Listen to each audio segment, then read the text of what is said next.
True. What am I saying? I'm only gonna be gone for less than a month. Bruins fans, it's not the hug it out for the last time of this semester of my college life. That is a 7-3 victory over the Florida Panthers. Welcome back to Into the Den, everybody. I'm your host, 100 Bex, and holy crap, this was indeed a game. Out of all 82 games in this season, this certainly was one of them. One of the games ever. First and foremost, before this game, in the we all heard the news. Craig Smith was placed on waivers yesterday afternoon, but I guess because of some sort of roster freeze or something like that, Smith would not be dropped to waivers until 11:59 tonight. So, congratulations, Craig. You're still a Bruin for 2 hours and 14 minutes. I don't know if I want to let him go. Now, yes, Smith has played not that great this season. When you're getting out, when your minutes are less than that of guys like AJ Greer and Nick Foligno, you're kind of the writing's kind of on the wall for where you are in terms of placement in this team. I don't know. Maybe he can go to Calgary where and be on the second line right wing there. Oh my God, they're starting Lucic on the second line there. That's how bad it is in Calgary right now. But yes, I know that Smith isn't playing great, but at the same time, I feel like this game he didn't really earn his keep, but he did enough to play to give us at least one reason to keep him around, I guess. But this is the NHL. You can't just give people one reason to keep you around. It's got to be possible. I feel like in the NHL at this point, you got to have at least 5 reasons for why your team should keep you around. Panthers go into this game without Sasha Barkov, making this one another game in which we're playing a team that is great on paper, but is without some of their best players, like we had in Colorado. They're still without Gabriel Landeskog, and I think when we were playing them, they were without Nathan MacKinnon. So we had Colorado, Vegas. Both times we played them, they didn't have Jack Eichel playing. And now tonight against Florida, the Panthers are without one of the best two-way forwards in the league, who 100% deserved the Selke that he won. That Selke that he won a few years ago. Anyway, drops, and in less than 30 seconds into the game, we've already got a massive play stoppage and a play under review because the Panthers are arguing that a Colin White shot that went right into Ullmark, so much that Ullmark was pretty much at the top of the crease, and then Lindholm crashed into him, and the Panthers were arguing that the puck crossed the goal line before the whistle was blown dead, because the rest took like a second to blow the whistle, and in that time Lindholm crashed into Ullmark. But damn, this was you're not going to win this. You're not going to win this one. You're gonna win a few of those, and we'll talk about that later. But you did not win this one, and I mean, it's not like you needed to win this one. I guess you kind of need to win this one because the Panthers and Bruins started out kind of even, and this was definitely one where the Bruins definitely were playing just a little bit down to their competition. I think the Panthers are still great. I think that the Panthers on paper are a fantastic team. On ice, not so much right now. But even still, with a team that's great on paper, the fact that they're not good on the actual ice means that the Bruins should be playing great to start this game, right? Um, Bruins, in what is now becoming a time-honored tradition, start the game a little bit slow, and well, it's not really that we're getting outplayed; it's that we're playing even against a team that we should be outplaying. As your native tree would say, playing down to their competition. That is until the middle of the first period happens. I'm sure you all know what happened. And so we get Connor Clifton trying to make a play to the front of the net as he goes for goes behind it. It bounces off of Taylor Hall and Spencer Knight and lands pretty much right where he was going to be when he came back from behind the net, and manages to take the puck in short-sided against Spencer Knight to put the Bruins up 1-0. A little bit later, do not ever tell me again that Jake DeBrusk is not a threat. Because this man is the sole reason why this puck goes in, and he's not even and he doesn't even score the goal. Pass it to the center where Carlo is Carlo explains during the first period, during the first intermission, that they were practicing something like this, and is for a while where Carlo would come up to the would play up to the front and to get a little bit more action going his way and be part of the rush. But the point is, Jake DeBrusk passes to the center for Carlo, and the defenseman and both defensemen on the Panthers overcommit to DeBrusk, leaving the slot wide open for Carlo to just shoot through a lane as wide as the 405.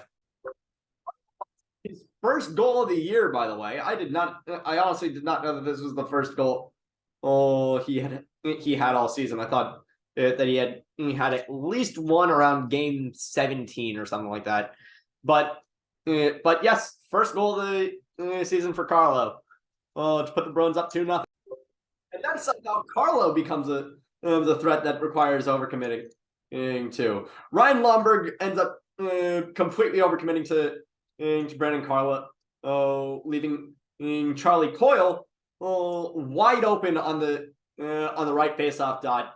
If Lomberg did not go right up to Carlo on that one, this puck does not go in, because realistically Ryan Lomberg should be at that faceoff dot defending the trying to defend Coyle, and Coyle ends up getting a wide open look at the net and scores the third goal of the game in the first period. Now the Panthers are playing. Now the Panthers are understandably a little bit frustrated, so they decide to take out their frustration. Specifically, Sam Bennett. He takes it out in a bad way and ends up getting 2 for roughing. And Bruins kill it. That is something that I will always say. The Bruins, throughout this stretch where they've been playing good but not fantastic, their penalty kill is still elite, and it's all thanks to Derek Forbort. And if Derek Forbort is not on the Bruins, this team's penalty kill is like 5th or 6th in the league. Still amazing. But Forbort, oh my God, the best penalty killing defenseman in the league. In the league. Anyway, second period starts and second verse same as the first. Within the first minute, the Panthers already have a dangerous shot on goal, and Ullmark is pretty much sprawled out like half the Bruins deep, half the skaters for the Bruins are at the net trying to get the puck out of there, and Ullmark just pokes it away to just sweeps it away to save the Bruins from this dangerous situation. Bruins get a few opportunities on Spencer Knight. Gustav Forsling decides, you know what, I'm going to give a fan a souvenir. Unfortunately, that souvenir did not hit the puck. It did not hit the glass first, nor did it hit another player's stick. So it ends up.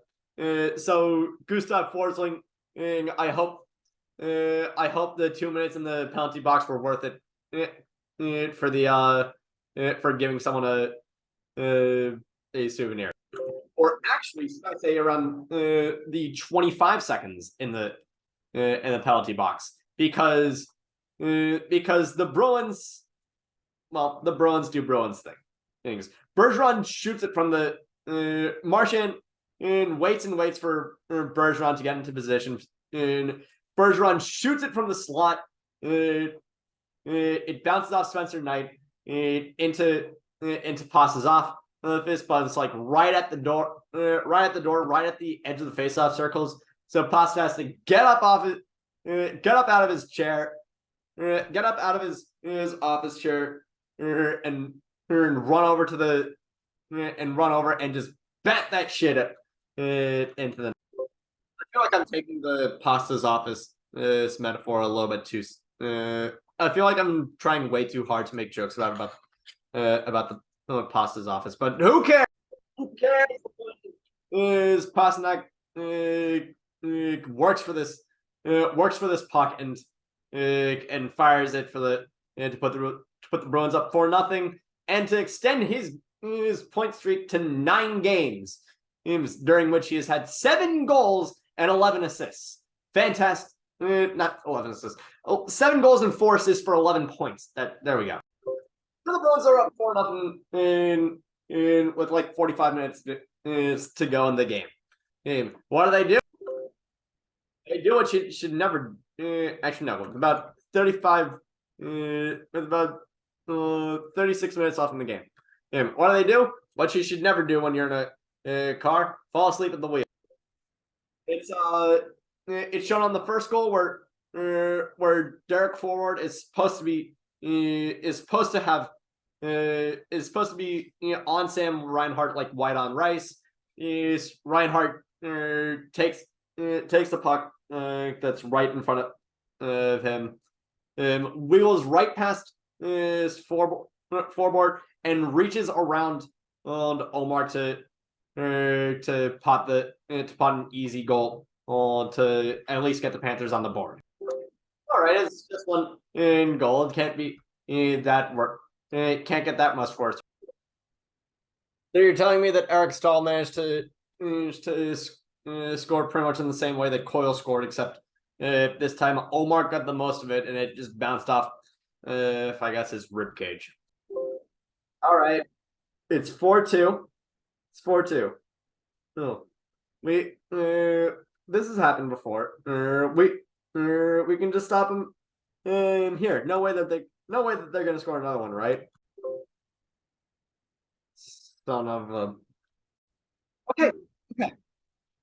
We've just let in 3 goals in like 5 minutes. It doesn't matter. We've scored 3 goals in 10. We've scored 3 goals in 10 to erase the 3-goal lead. And oh god, this doesn't feel good. And I thought I was rooting for the Bruins, not the lead. Oh my god, what the hell are we gonna do? We're gonna blow this lead. We're gonna blow this lead. And Pasternak takes an illegal check to the head. God freaking! It's okay. We kill the penalty. Just regroup. Back on your feet. Just like that. Like with freaking Lindholm going back to his early season in form where he just blows past everyone and going into the offensive zone, fires it on net, it snipes the far post behind in Spencer Knight, and the rebound is just perfect for Krejci to pop it in. Okay, we're up 5-3 going into the third. Okay. Third period started. Puck drops, and oh my god, another freaking period where we just let them get an early rush. What the hell is going on? let it go in. Please don't let it go in. Please don't let it go. Wait, so Mark, we're not worthy. We are not worthy of your amazingness. Bruins end up trading McAvoy and E2 Lusserainen and end up trading penalties. McAvoy ends up going for slashing, and Lusserainen goes for tripping. So it's 4 minutes. So it's 2 minutes of a 4-on-4. At least it would be if Hampus Lindholm did not also go for hooking 7 seconds later. So now it's a 4-on-3 for a minute 53. Doesn't matter. Doesn't matter. Both teams kill their respective penalties, and Boston in 7 seconds later kills Lindholm. Ultimately, that's why I'm honestly a little bit okay with us taking penalties on a 4-on-4, especially really early on, because then it's like great, we're great. We don't even have to great. We don't have to do this like a 5-on-3. It's just a 4-on. It's just a regular penalty kill, with like 7 seconds at the end of them on power, of them on an additional power. Anyway, Bergeron probably talked to Lindholm a little bit during the intermission, saying, "Hey man, that was cool what you did. I want to try that." And once you know it, Bergie Baby does exactly the same thing that Hampus Lindholm did to set up the Krejci goal, except Bergeron doesn't have Krejci to back him up in this one. Why would he, when he can just score off that when he can just score off the initial shot? Bergeron scores the first time, and honestly, I can't remember the last time he scored. That's a little bit troubling, but it doesn't matter. 6-3. It's 6-3. A little bit later,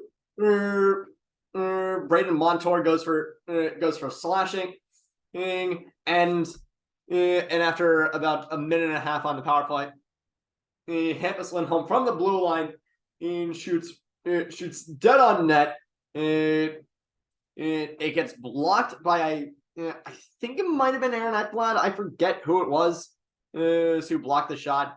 But anyway, Bergeron exactly where he needs to be, right at the slot, and he pots it to give him his second goal of the game and put the Bruins up 7-3. 5 minutes. That's the end of the game. The second period obviously needs some addressing. The Bruins have been routinely pretty bad at in the second period. This even goes back to last season, and I think also the season before, where the second period starts, but the Bruins don't. Now, yes, we did score that first. We did score that goal to make it 4-0 at the start of the third period, but at the same time, we just let them score 3 goals within the span of 5. Within the span of like 6 minutes. That's not good.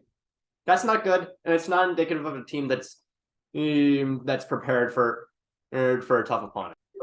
Next game is Thursday, so for the first time in a while, you get a reprieve from 1 day on, 1 day off. You get your next game is Thursday against Winnipeg. Winnipeg isn't a bad team by any stretch of the imagination. They are playing pretty damn well. To give you an idea, they are second in the Central, and the Central is kind of competitive this year. Josh Morrison is making the case for one of the most underrated defensemen in the league, already with 31 assists. That's more than an assist per game. Connor's putting in work. Pierre-Luc Dubois is putting in work. And obviously Connor Hellebuyck with a 928 save percentage is still in the same shape that he was a few years ago when he won the Vezina. Is Hellebuyck going to win the Vezina this year? Probably not. It's probably gonna end up being Allmark. That's only the first part of the back-to-back. The second part is the long-awaited freaking away game against the New Jersey Devils. a game a game that eventually became so hyped because the Bruins and the Devils are both so good that TNT had to wrestle away the rights to this game away from had to wrestle the rights to this game away from Nesson. And honestly, I'm a little bit disappointed that that happened. The Odyssey, as you know, is top of the division in the Metro, except they're actually tied with Carolina.